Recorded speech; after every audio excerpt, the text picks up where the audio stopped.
국정교과서 논란 이후 여야 대표의 만남으로 관심을 모았던 청와대 오자회동은 결국 의견 차를 좁히지 못하고 빈손으로 끝이 났습니다. 이후 여야 공방이 더욱 격렬해지는 상황인데요. 전국 소식 알아보도록 하겠습니다. 이두화 전 새누리당 의원 그리고 박용진 전 새정치민주연합 대변인 나오셨습니다. 어서 오십시오. 안녕하세요. 안녕하십니까? 안녕하십니까? 네. 이틀 전이죠. 청와대 오자회동. 예상은 했습니다만 결국 여야의 팽팽한 입장 차만 이제 확인을 하고 끝이 났습니다. 별도의 공동 합의문도 없었죠. 예, 지금 말씀하신 것처럼 보통 이제 청와대에서 여야 원내대표나 당대표와 같이 회담을 하거나 아니면 여당 대표가 들어가서 회담을 하고 나면 그 어느 정도 일정 부분 발표문이 나오거나 그 내용에 대해서 합의문이 나오는 경우도 있는데요. 네. 이번에는 사실 전국에 지금 회기되는 이런 그 이슈들이 아주 첨예하죠. 그래서 제가 생각하기에는 일정 부분 합의문이 나오는 것도 의미가 있지만 이렇게 5분이 모여서 여러 가지 현안에 대해서 허심탄회하게 얘기를 해보는 게 의미가 있지 않았나 싶습니다. 그래서 아마 대변인 배석에 대해서도 이견이 있었던 것 같은데요. 그래서 꼭 발표문이 나오는 것보다 이런 자리를 많이 만들고 서로 말씀들을 많이 나누어서 의견을 접근을 해가거나 여러 가지 생각을 교류하고 협력해가는 그 접점을 찾아내는 데 의미가 있을 것 같습니다.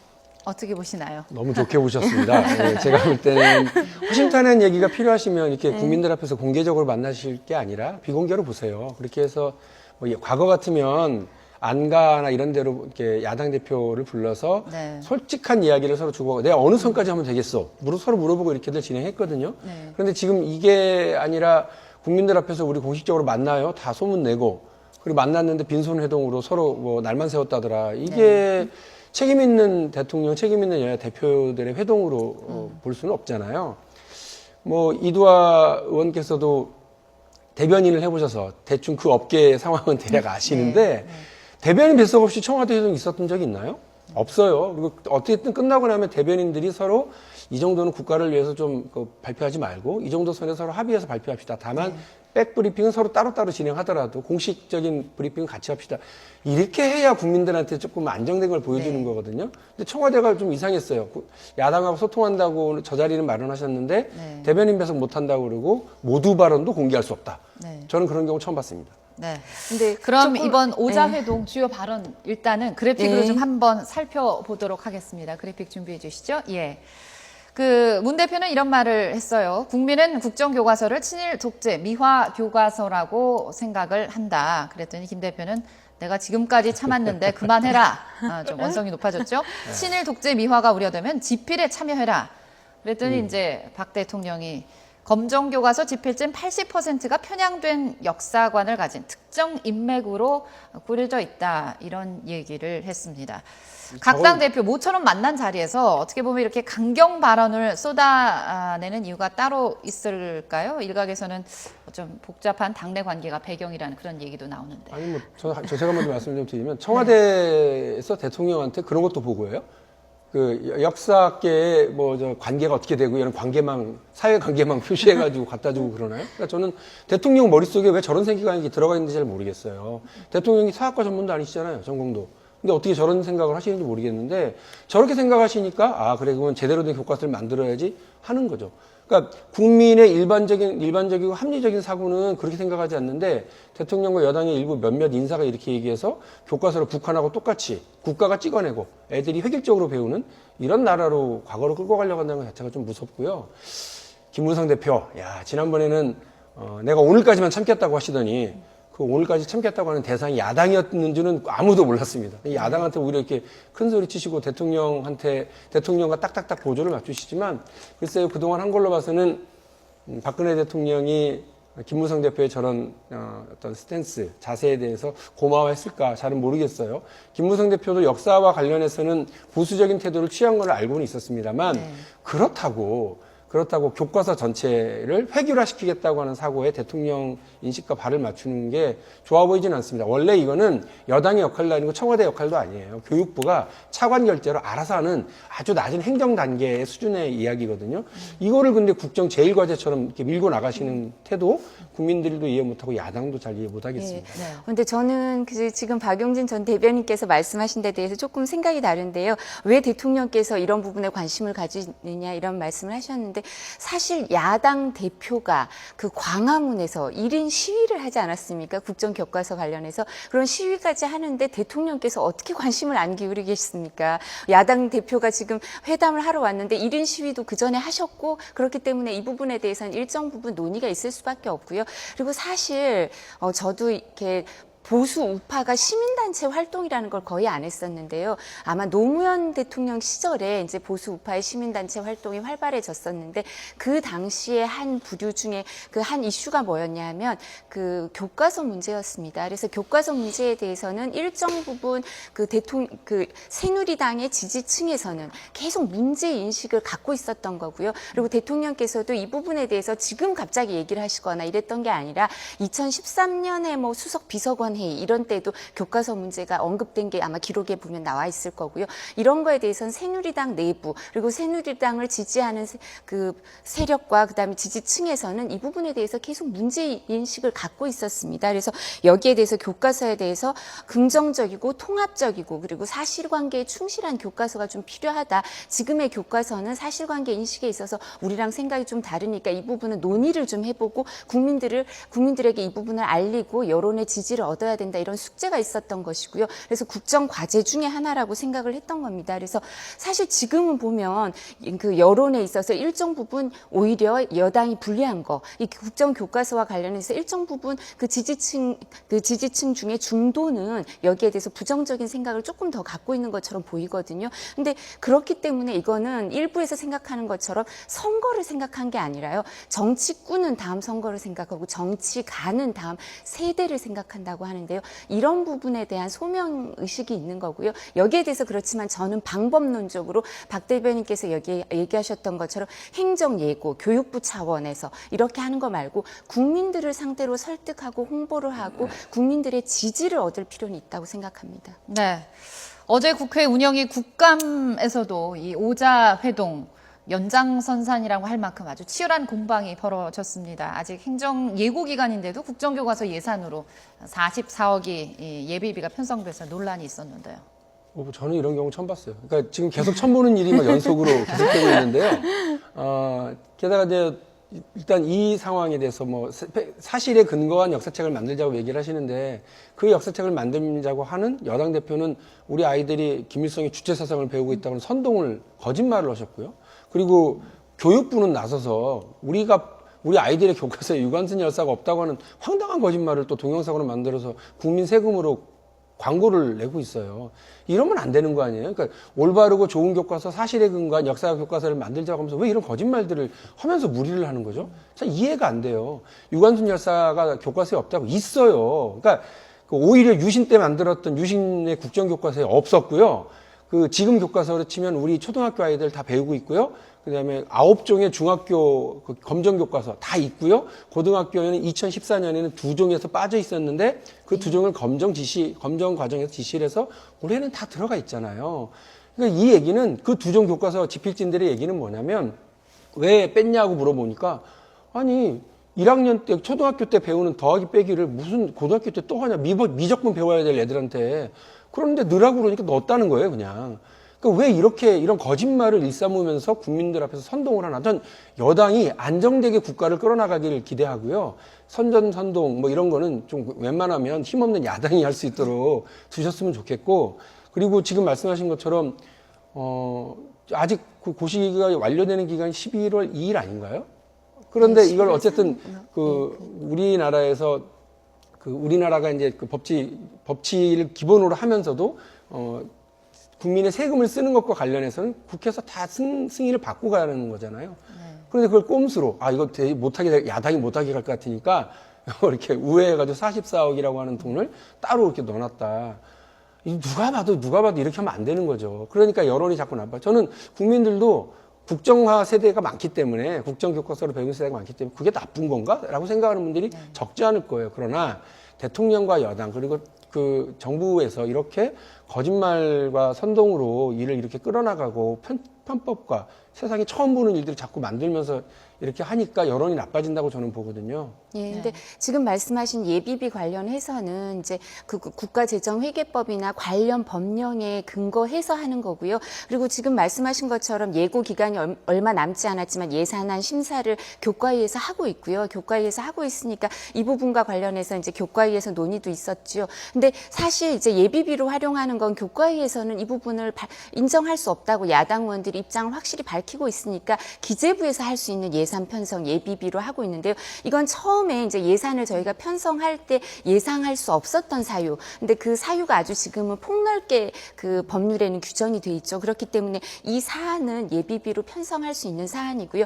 예비비와 관련해서는 사후 승인이 필요한 거지 사전 심사가 필요한 요소는 아니죠. 그렇기 때문에 이거는 법령을 어겼다고 할 수는 없는데 저도 지금 박 대변인 말씀하신 것처럼 일정 부분 국민을 상대로 설득하고 이런 부분이 먼저 필요한 게 아닌가. 여기에 대해서 너무 입장을 정해놓고 나아가는 거에 있어서는 좀 저도 이견이 있거든요. 사실 우리 당 내부에서도 이견이 있는 사람들도 있죠. 근데 이 부분과 관련해서는 제가 말씀드렸던 것처럼 그렇게 오래된 수건과 관련된 어떤 국정 과제라고 생각하는 인식들이 있고요. 또 무엇보다도 지금 말씀하신 사실관계 중에서도 뭐 유관순 열사 이런 부분에 대해서 초등학교 때 배웠죠. 배웠지만 그 고등학교 교과서에서 다시 한번 그렇다고 우리가 고조선이 있었고 고구려 신라 백제가 있었고 고구려에서 누가 건국하고 이걸 다시 안 배우는 게 아니잖아요. 초등학교 때 배워도 또 배우죠. 그것처럼 유관순 열사 같은 사람은 초등학교 배워도 고등학교에서 또 배워야 되고 대학교에서도 또 배울 사람이 있으면 배우면 좋은 거죠. 그런 부분이고요. 그래서 사실관계랑 관련해서 일정 부분 여당도 좀 더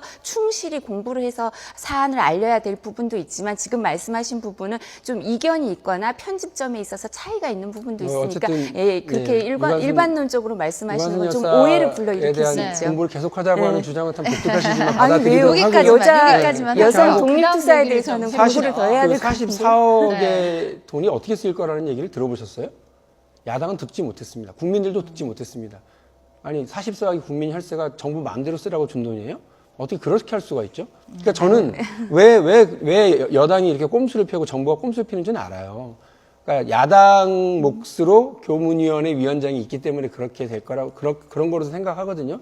아니 그래도 논의 자체를 해야 되는 공간에서 그 논의를 안 하고 주머니돈 쌈짓돈처럼 44억을 끄집어내다가 어디서 쓸지도 얘기 안 한 채로 편성부터 하고 있으면 어떡합니까? 그걸 잘했다고 얘기하시면 그건 국회의원 했던 근데 그 부분으로서는 44억이라는 적절하진 않은 것 같아요. 44억이라는 돈은 예산은 지금 말씀드렸잖아요. 사후 승인이 될 거기 때문에 이걸 어디다 쓸 함부로 쓸 거라는데요? 수는 없죠. 국정교과서를 편찬하고 집필진을 만들고 이런 과정에 그게 그런 보고를 투입되는 받은 적이 돈이죠. 없다고요. 아니요. 그 부분은 네, 지금 집필진 얘기가 예산이 편성돼 나왔으니까 있으니까요. 예, 죄송합니다. 집필진 얘기가 나왔으니까 좀 짚고 넘어가죠. 어제 이병기 실장이 국정교과서 집필 거부를 선언한 그 교수 대부분이 실제로는 교과서 집필에 참여한 적이 없다 이런 얘기를 했습니다. 이 발언으로 이제 그 최민희 의원과 설전이 오가게 됐는데 이거는 어떻게 봐야 될까요?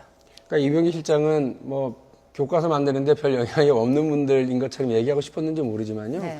국민들이 어떻게 보느냐가 되게 중요하죠. 주요 대학에 사학을 전공하고 가르치고 있는 교수들이 내가 집필진에 참여 이전에 했었든 안 했었든 그게 중요한 게 아니라 본인이 생각할 때 역사교과서를 이렇게 편향되고 획일적으로 만들려고 그러는 시도 자체에 대한 거부거든요. 일종의 시민 불복종 운동으로 보는 게 맞는데 거기에 대해서 아무렇지도 않다고 생각하면 대통령을 최측근에서 보좌하는 비서실장이 저런 인식을 가지고 있으면 나라가 큰일이죠.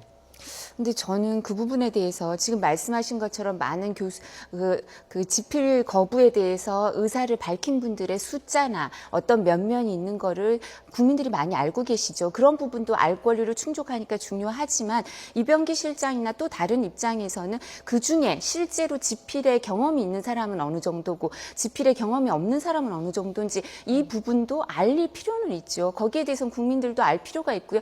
거기에 대해서 판단하는 거는 말씀하신 것처럼 저도 이해하지만 국민들의 몫인데요. 사실관계를 알릴 필요는 있다고 생각합니다. 네.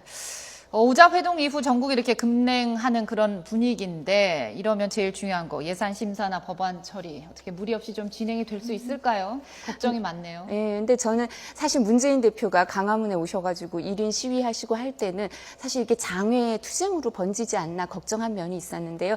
제가 박용진 전 대변인이랑 다른 데서도 토론을 해본 적이 있는데 네. 그렇게 가서는 안 된다 이렇게 단정적으로 말씀을 하셨던데요. 그게 효과가 있는 것 같아요. 그래서 사실 지금 야당에서는 이게 장외 투쟁으로 그렇게 일을 벌이려고 하는 것 같지는 않습니다. 그리고 말씀하신 것처럼 예산안 심사는 사실 정부를 견제할 수 있는 건 야당의 역할이기 때문에 야당이 예산안 심사에 충실히 응하지 않으면 12월 2일이 되면 예산안은 그냥 법정 기한이 있기 때문에 통과가 되니까요. 저는 야당이 성실히 임무를 다할 거라고 생각하고요.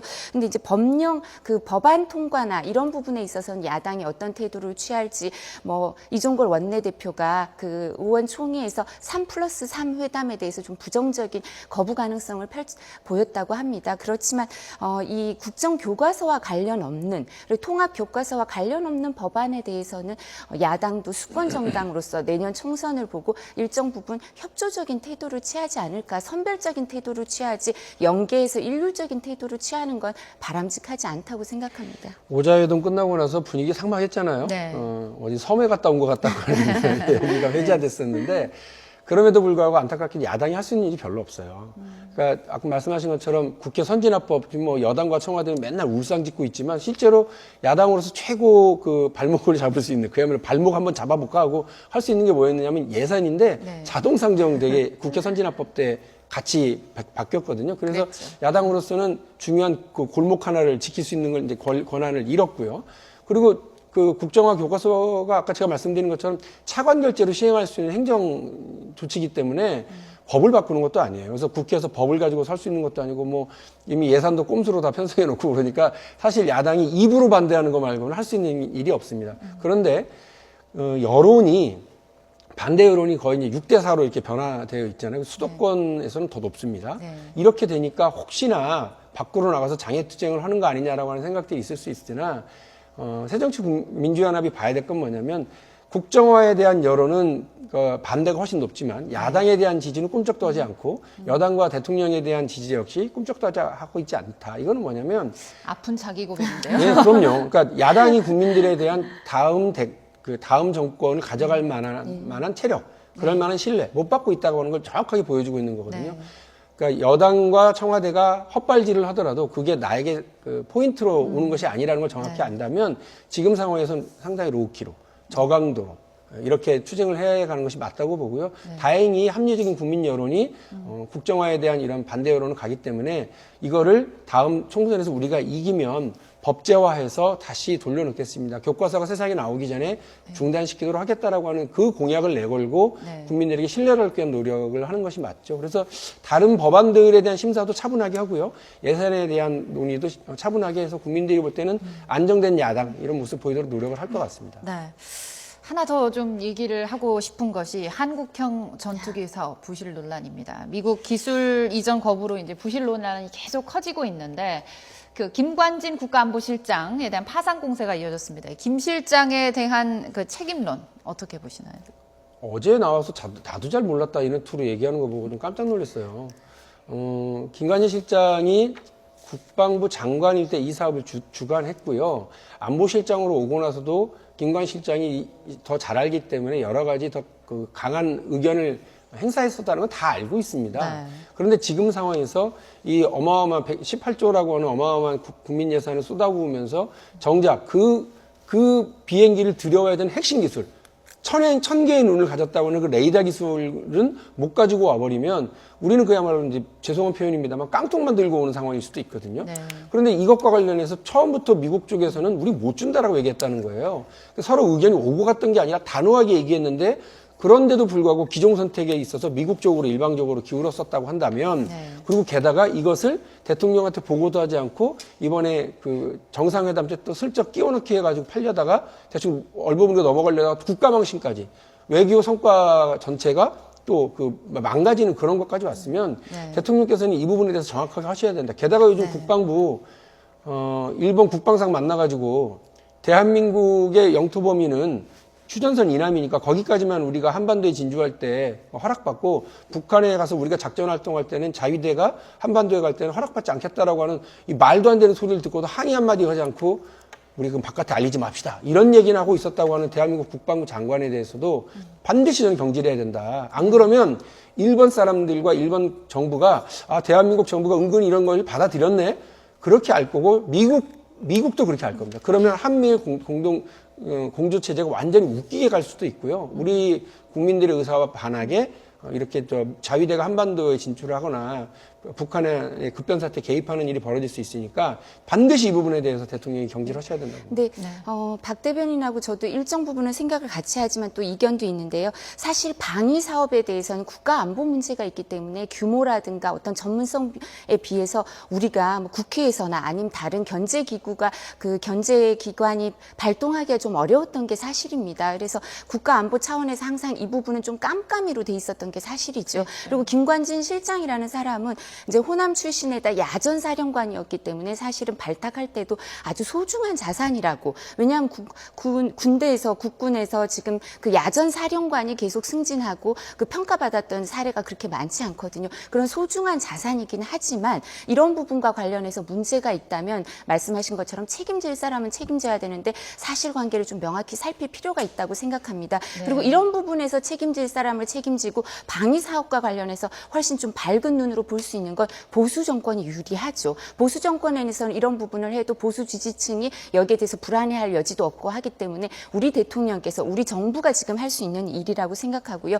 북한 급변 사태와 관련해서 일본 자위대 얘기하셨는데 그건 DJ 노무현 정부 때도 계속 그런 얘기와 그런 걱정과 우려가 계속 있었습니다. 이걸 어떻게 정리해야 될 건가? 유엔에 동시 가입하고 나면 우리가 어떻게 해야 될 건가? 이런 논의가 있었지만 노무현 정부 때까지 사실상 국책기관 관련 기관에서 북한 급변 사태에 대해서 연구를 하는 거를 꺼려 했었습니다. 햇볕 정책 때문에. 그래서 이명박 정부부터 이런 부분에 대해서 논의가 시작되고 국제 공조가 시작되기 때문에 우리가 지금 과도기적 상태에 있는 건 맞는데요. 지금 정부가 보수 정부가 이 부분에 대해서 좀 또 해결할 수 있다고 생각하기 때문에 지지층의 여론을 얻고 자신 있게 이 부분도 좀 해결해 나갈 수 있는 그런 시기라고 생각을 근데 합니다. 뭐 하나 좀 틀린 말씀이신 게 이 상황은요.